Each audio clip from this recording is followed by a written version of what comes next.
বদরের মাঠে নবী সাল্লাল্লাহু আলাইহি ওয়াসাল্লাম হাত তুলে দোয়া করছে, আল্লাহ এই 313 জন মুসলিম যদি আজকে শেষ হয়ে যায়, ইসলামের নাম নেওয়ার কেউ থাকবে না। দোয়া করতে করতে চাদরটা পর্যন্ত পড়ে গেল। আবু বকর সিদ্দিক দৌড়ে এসে চাদর উঠায় দিলেন, দিয়ে কান্না জড়িত কণ্ঠে বলছেন, হাসবুক ইয়া রাসূলুল্লাহ, যথেষ্ট হয়েছে আল্লাহ রাসূল, যথেষ্ট হয়েছে, আর দোয়া করার দরকার নেই। ইনশাআল্লাহ আল্লাহ সাহায্য নেমে আসবে। আল্লাহ পাকের সাহায্য নেমে আসলো, হাজার হাজার ফেরেশতা আল্লাহ নামিয়ে দিলেন বদরের মাঠে।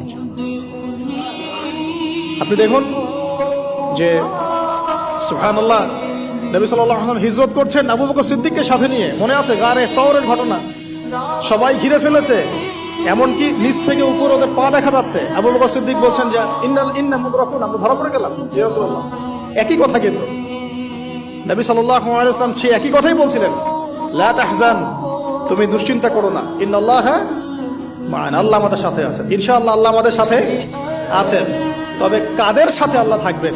যারা নামাজ পড়ে না, যারা নামাজ পড়ে না, যারা তাওহীদ শিখে না, সুন্নতের উপর আমল করে না, যারা রিবা খোর, যারা মাদক দ্রব্য সেবন করে, জিনা করে, পর্নোগ্রাফি দেখে, যে বেপরদায় চলে, এদের সাথে আল্লাহ থাকবেন।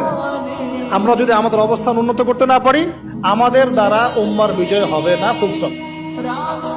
আমরা যদি আমাদের অবস্থান উন্নত করতে না পারি, মানে এই যুগের আবু বকর, ওমর, ওসমান, আলী হতে না পারি, আমাদের দ্বারা বিজয় হবে না। আপনি যত টাকা ঢালেন না কেন, যত বড় সংগঠন করেন না কেন, যত পলিটিক্যাল অ্যাফেয়ার্স ডিল করেন না কেন, যতক্ষণ এ যুগের আবু বকর, ওমর, ওসমান, আলী আমরা হতে না পারছি, আমাদের হাতে বিজয় আসবে।